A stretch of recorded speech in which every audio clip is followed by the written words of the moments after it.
After years of waiting, Janet Jackson is finally back in her prime. Let's see how much wealth, glitz, and glamour she's acquired before we all get together again. Janet was born on May 16, 1966, as the youngest daughter of the Jackson family of 12. Her family was Jehovah's Witnesses, and she grew up not really wanting to be in the music or entertainment industry. Her brothers were in a singing group named the Jackson 5, and they had already started performing by the time Janet was born. In fact, the Jackson 5 had performed first in 1964. She wanted to be a horse racing jockey or an entertainment lawyer, but her father had his mind dead set on Janet joining in on the new family business. Once her brothers were signed with Motown when she was 3 years old, her whole family picked their life up and moved to Encino, LA. After considering the option for a while, she became more comfortable with the idea of joining the music industry. She first performed with her sisters at an MGM casino on the Las Vegas Strip when she was 7 years old. In 1976, she was on her family's variety show, The Jacksons, which would air every Wednesday for 30 minutes of beautiful sound and soul music from 1976 to 1977. In 1977, you may have spotted her playing Penny Gordon Woods in The Good Times. Then, at 16 years old, her first album dropped. The song from the album Young Love brought Janet's name into the popular zeitgeist. According to Billboard, it peaked outside of the top 50 but established Janet on her way to finding her hit-making stride. At this point, Janet was fully in the throes of the entertainment industry, and the only way left for her to go was up. In 1986, Janet decided that she was going to take matters into her own hands. She immediately cut all business affairs she had with her family. The financial aspect of it was straining the dynamic of their family, and she wanted to have control over her own career. Until that point, her father had controlled almost everything, and she always felt that she was never able to have the relationship with him that she wanted to have because of the music industry. He always had to protect them and fight for them against opportunists and racists who wanted to hurt or take advantage of his children. Either way, Janet was out of there and decided that she was going to change her sound too. With Jimmy Jam and Terry Lewis, she made the album Control. The day that was released was the day that Janet Jackson we know and love became a star. The album immediately catapulted to #1 on the billboards with its subversive fusion pop sound that people, especially teens, couldn't get enough of.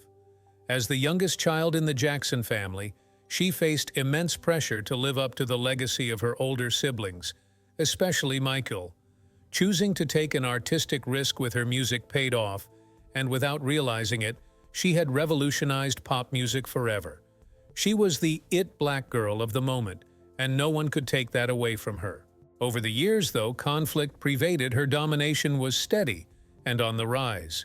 She made herself the star that she was, and it seemed like there was no stopping her. But after 2 decades of hit after hit and Billboard sweeps and awards, came the year of our Lord 2004. Before the drama, click that subscribe button and notification bell to keep getting more content about your favorite Black Hollywood legends of all time. So everything is going great, and Janet is in her prime being one of the greatest pop stars in the entire world. But then, the 2004 Super Bowl rolls about and NippleGate happens. I will be very clear. I blame the stylist. I blame the weather. I blame Justin Timberlake. I blame the producers. I blame everyone but Janet for the embarrassing incident that they put her through. NippleGate refers to the infamous wardrobe malfunction that occurred during the halftime show of Super Bowl in 2004. During this halftime performance, Janet Jackson and Justin Timberlake were performing together when Timberlake accidentally exposed Jackson's breast for a fraction of a second, revealing part of it, although it was covered with a sun-shaped nipple cover. This incident, which came to be known as NippleGate, sparked immediate controversy and outrage, leading to widespread criticism and a significant backlash. They were doing a medley performance and the song came to the climax of Rock Your Body by Justin Timberlake. Justin was supposed to pull off the leather part of her top and leave behind the red lace below it. However, there was an error in the design of the outfit, and the whole top part came off. This was only visible for half a second. The broadcasting immediately cut, and the broadcasting networks immediately apologized for the incident. But it was already too late. People had seen too much, and they were mad about it. Afterward, the Federal Communications Commission received an insane influx of hundreds of thousands of complaints about how inappropriate it was that they allowed the incident to happen. People complained that it was supposed to keep the Super Bowl halftime show family-friendly. People were mostly offended because they believed the incident was an entirely orchestrated publicity stunt to make Janet more popular. People point to the fact that she seemed prepared to be mistakenly revealed because she was already partly covered underneath the top. I don't believe this theory is credible, as Janet and Justin ran the pop industry in 2004. They were hosting the Super Bowl and were already at the height of their popularity. Unintentional nudity doesn't drive up sales or make your music more appealing to more people. If it was a publicity stunt, it was horribly thought out. This controversy tarnished their reputation, with Janet's career taking the most damage. Her songs were blocked off of many radio stations and blacklisted.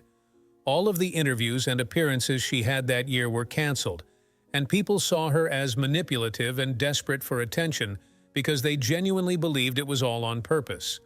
Her career was put on hold by the public. Justin never received even nearly the amount of hatred and criticism as Janet did, despite being the person who pulled her top off.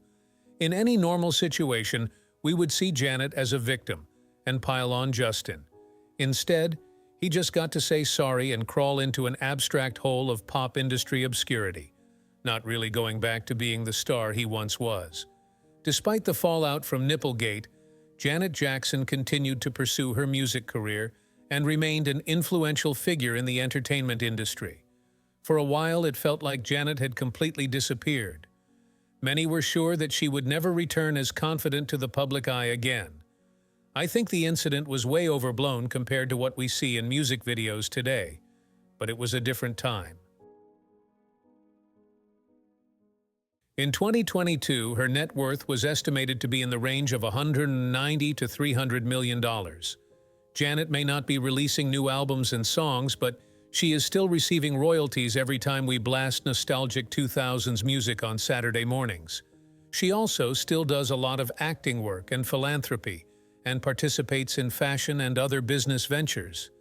Even after years of the level of inactivity that would render most artists obsolete to the public memory, Janet still comes out on top as a pop legend. In 1998, Janet Jackson bought a 2,100-square-foot condo in Manhattan, Central Park West. It's a chic and modern apartment with floor-to-ceiling windows to get the most out of the gorgeous Central Park view and natural lighting. She bought the home for $2.8 million in 1998, which would be worth $5.13 million today. The apartment has 3 bedrooms and 3 bathrooms, as well as a dining room with the perfect view of Billionaire's Row. It's decorated in a design of white, ruby, and deep earth tones. The home library of the apartment has custom millwork and also boasts a gorgeous view. According to the Wall Street Journal, she bought the home through a legal entity named Puffy Trust. However, in 2022, she sold her home for nearly $9 million. After 25 years of owning it and about 3 years of never actually living in it, it was time to let it go, and it hit the market in April. It is now owned by Nanyang Real Estate Holding. When the Zillow listing went up, the price to rent the apartment sat at a whopping $35,000 a month. It's easy to tell from her expansive owns that Janet Jackson is a car collector deep down. But let's start with the classic she doesn't own anymore, her Aston Martin. Recently, Julian's Auctions announced that Janet's Aston Martin V12 from 2003 was going up for sale. The 2003 Aston Martin V12 is a stunning luxury car known for its sleek design and powerful performance. Janet has had the Aston Martin since 2003, and it's the car she's been spotted in most. For $7 trillion and your left leg, You can get one too. After 17 bids were made on the auction, it finally sold for $92,000. She also has a Rolls-Royce Phantom, acquired in 2016. It's her vehicle of choice when attending red carpet events and glamorous outings. In 2019, Janet Jackson added a touch of Italian flair to her collection with a sleek Ferrari 488 GTB. In 1984, at the age of 18, she eloped with singer James DeBarge. They met when his family was making their musical debut on Soul Train and became close friends. Janet was looking for a sense of control in her life. When she was 18, she felt like her father controlled every single part of her life, and she was looking for a way to exert her independence. Over time, James developed a strong dependence on drugs, and it affected his mental health, and soon began to strain their relationship. He refused to be admitted into rehab, and their fights would often border on domestic violence. Just 2 years after their wedding, they decided to get an annulment. In 1991, Janet Jackson married dancer and songwriter Rene Elizondo Jr. in a secret ceremony. Their marriage remained largely private, with Elizondo playing a significant role in Janet's career as a collaborator and creative partner. However, after 9 years of marriage, the couple divorced in 2000.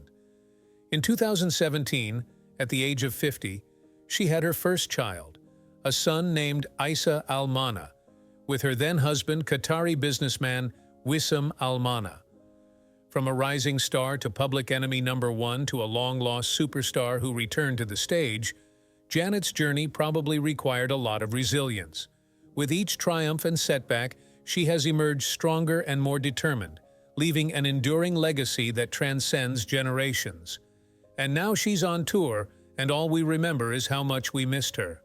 Click on this next video for more exclusives on your favorite legends of Black Hollywood. Are you ready for her comeback era?